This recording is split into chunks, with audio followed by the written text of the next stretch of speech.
Halo kerabat, saya Rafa Kuciba yang kebetulan bekerja sebagai peneliti independen antropologi pangan. Saya kalau sedang turun lapang dipanggilnya Teteh Korlap dengan nama perkumpulan Center for Study Indonesian Food Anthropology atau CSIFA. Nah, bahasa Indonesianya sih Pusat Studi Independen Antropologi Pangan. Komunitas ini akhirnya saya buat di Temu Kompasiana. Pembuatannya pada tanggal 28 Oktober tahun 2024 yang bertepatan dengan Hari Sumpah Pemuda. Saya juga kompasianer yang memang semua artikel yang saya tulis itu bertemakan gastronomi, antropologi pangan, itu secara multiperspektif dan keberlanjutan ekologi, dan di awal-awal menulis artikel di Kompasiana itu temanya gizi. Karena secara pengalaman profesional pekerjaan, sempat menjadi ahli gizi namun sudah berhenti, dan sekarang menjadi seorang gastronomis dan ethnofood anthropologist. Kalau di KTP dan SIM, ya keterangannya cuma peneliti aja. Ya begitulah intro diri yang rasanya tidak umum. Perkumpulan ini berlokasi di Kota Tasikmalaya, Jawa Barat. Saya dan kerabat di sini sedang membenahi lokasinya agar bisa dikunjungi untuk umum, yang kedepannya bisa menjadi rumah singgah. Ya dalam benak saya sih, yalah kalau ada kerabat mau nginep mah di sekretariat aja. Di sini yang maksimal itu memang baru bisa menampung 5 orang untuk menginap ya, karena mengurus laporan ke RT setempat. Atau sekedar ruang belajar untuk para pegiat pangan, budaya, gastronomi, antropologi pangan, sejarah pangan, dan hal-hal sosial pangan yang memang selalu terlewatkan dalam bahasan sistem pangan hari ini, termasuk bagi mahasiswa-mahasiswa yang mau penelitian di bidang antropologi pangan, itu bisa berkunjung. Menginap juga boleh, sampai penelitian selesai ya, biasanya kan kayak gitu ya.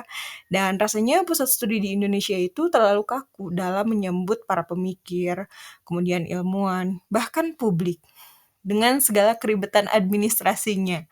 Dan itu juga ada sistem yang feodal ya, di mana hal ini menghambat akses terbuka dan tidak jadi-jadi menuju inklusivitas gitu, yang merangkul semua golongan, bahkan mau ikutan seminar aja harus dikurasi. Minimal lulusan S2 lah, S1, S3, ya publik atau awam bisa apa. Nah, perkumpulan ini ingin seperti negara maju yang justru menghargai para pemikir dari berbagai latar belakang. Para pemikir di negara maju ini menamai jurusannya Advanced Study. Ya, memang isinya bukan orang-orang bergelar akademis semata ya. Yang tidak bergelar akademis itu tapi potensial dan memang dirinya cerdas, punya posisi yang sama juga, yang mau berbagi pengetahuannya, pengalamannya, bahkan kontribusinya bisa menjadi jauh lebih bermanfaat. Memang masih angan-angan sih ya, tapi Indonesia kan punya kekerabatan, satu nusa satu bangsa yang bisa mempersatukan itu. Maka mimpi masih angan-angan tidak begitu jadi keraguan ya. Kondisi lokasi sekretariatnya itu masih satu lantai, di lantai 2, yang memang difungsikan untuk kegiatan administratif para peneliti independen yang tugasnya itu seputar mengetik monografi hasil penelitian dari fieldwork. Jadi fieldwork itu turun lapang ya, dan membuat berbagai laporan dari dana penelitian independen yang lolos kurasi untuk tema-tema inklusif tentunya. Rooftopnya itu baru ditanami tanaman pangan saja yang mudah dipanen. Hal ini sebagai bukti implementasi bahwa budaya menyediakan pangan dari sekitar harus tetap hadir. Semodern apapun akses pangan, minimal kalau mau bikin sambal buat bumbu geprekan tuh tinggal petik-petik aja. Lokasi ini kami sebut kebun balkon, karena memang segitu-gitunya lahannya. Beberapa tanaman didomestikasi dari hutan, dan bagusnya bertumbuh, walau sering banyak hambatan seperti tiba-tiba layu dan jadi ketergantungan pupuk organik. Nah, lokasinya di sini ya, kalau misalkan kerabat nantinya mau berkunjung gitu, atau sekarang memang belum rapi sih karena sering tinggal fieldwork ya atau turun lapang. Semoga Januari 2025 itu sudah layak digunakan seperti ruang renung fungsional. Namanya adalah Ruang Renung CSIFA atau Ruang Renung Center for Study Indonesian Food Anthropology. Karena memang lebih cocok untuk merenungkan nasib masa depan pangan berbagai etnis di Indonesia yang selalu diseragamkan. Sampai lahannya dikonversi lah atau diganti. Kalau misalkan di Google Maps, ya cari aja Center for Study Indonesian Food Anthropology di Kota Tasikmalaya. Ada nih telepon sekretariatnya di 0265 2351 509. Biasanya kalau nggak saya, kerabat saya yang eh, nerima gitu. Halo Center for Study Indonesian Food Anthropology, saya Rufus Siviar, this is director, bla bla bla gitu. Kalau emailnya juga ada di hellocsifa@gmail.com. Nah, kedepannya kerabat juga boleh berkunjung dan ikut serta. Biasanya sih ya, ngintilin peneliti tuh di lokasi penelitian. Jadi biasanya kan media itu bertemakan lingkungan yang suka ngintilin. Sekarang ya, saya melihat bahwa netizen, bahkan kompasianer atau para pendengar podcast ya, itu melakukan riset juga tertarik ya, punya potensi juga gitu dalam peliputan yang sama dan mereka juga sama-sama dalam prosesnya melakukan riset atau penelitian. Bedanya tidak ada validasi akademis saja. Kerabat juga boleh berpartisipasi dalam proyek-proyek penelitian independen yang tentunya terbuka untuk umum dalam beberapa segmen.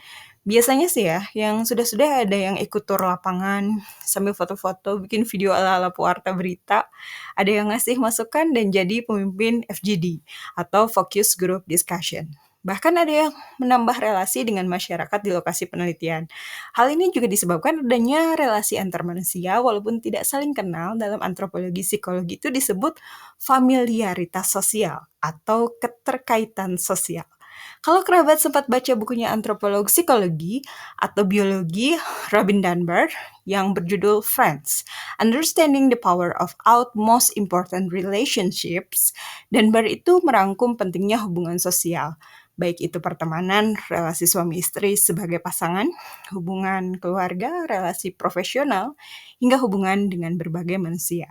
Itu kan dengan berbagai latar belakang ya, di mana hubungan ini adalah hubungan yang menjadi kekuatan dan modal sosial masyarakat untuk tetap kompak dan terus terhubung. Memang dalam setiap hubungan itu menurut Dunbar selalu ada bumbu hubungan itu sendiri ya, seperti gosip, obrolan julid, cerita, percakapan, bahkan aksi sosial bersama. Itu hal yang lumrah dari manusia yang membuatnya menjadi runyam adalah pemantik huru-hara atau provokator. Namun jika hubungan sosial itu selalu dipupuk dan terus selaras untuk perkembangan hubungan yang baik, itu biasanya makin membaik. Bahkan sudah bisa seperti keluarga. Itulah kekuatan manusia sebenarnya, adanya persatuan. Untuk kegiatan perkumpulan Center for Study Indonesian Food Anthropology sampai tahun 2025 itu masih berkolaborasi dengan Wirausaha Sosial Gastrotourism Academy atau PT Gastrotourism Academy, yaitu kan untuk proyek regeneratif pertanian ya. Dengan modalnya itu adalah Wanatani atau Agroforestry. Proyeknya itu namanya Gastroforestry Project. Lokasinya di Kabupaten Tasikmalaya dan kebetulan jaraknya ya 9,7 km. Lokasinya dekat dengan PSN. Proyek Strategis Nasional Leuwi Keris, Jawa Barat ya. Apa yang dikerjakan oleh Gastroforestry Project?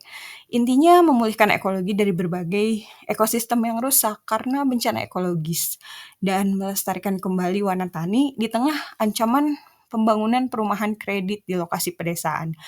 Ya padahal kan desa ya, tapi ada perumahan. Nah itu dia, pemerintah lokal itu kecolongan developer. Namun hal ini kan tidak menyurutkan kami untuk terus menjaga lingkungan. Kami membuat beberapa kegiatan yang bisa mengembalikan gairah orang-orang desa gitu untuk tetap relevan dengan zaman, walaupun dengan keterbatasan, seperti mencontohkan kembali budaya bertani, mengadakan lokakarya sosial, seperti membuat solusi dari permasalahan keseharian ya. Contohnya mahalnya pangan, maka strategi pengolahan komoditas pangan harus bisa menyediakan stok pangan dengan diolah menjadi aneka pangan praolah yang tentunya harus awet dengan sedikit kreasi ya. Kemudian kebutuhan deterjen dan alat pencuci yang mahal. Kami coba bantu dengan pengolahan biodiversitas untuk membuat deterjen.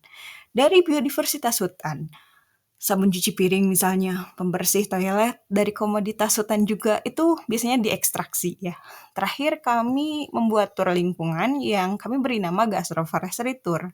Dengan harganya yang terjangkau lah ya, kan inklusif ya, nggak ada yang mahal. Nah hal ini agar ekosistem pedesaan sama majunya dengan kehidupan perkotaan atau subkota.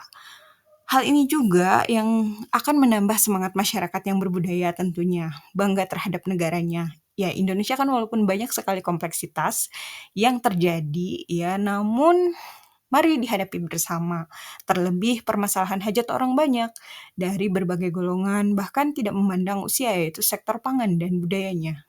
Seringkali sebutan ini disebut dengan gastronomi, ya, pangan dan budaya itu. Panggilan di sini adalah kerabat. Jadi ditemu Kompasiana, kerabat antropolog pangan itu panggilannya kerabat. Hal ini dalam antropologi jika ditelusuri secara historis diawali dari penyebutan kerabat. Nah, ini bermula dari kekerabatan nih atau kin. atau kinship ya. Lebih luasnya secara periode penggunaan kata-kata kekerabatan, karena dahulu antropolog itu kan secara kepakaran ya, memang populer disebut etnolog.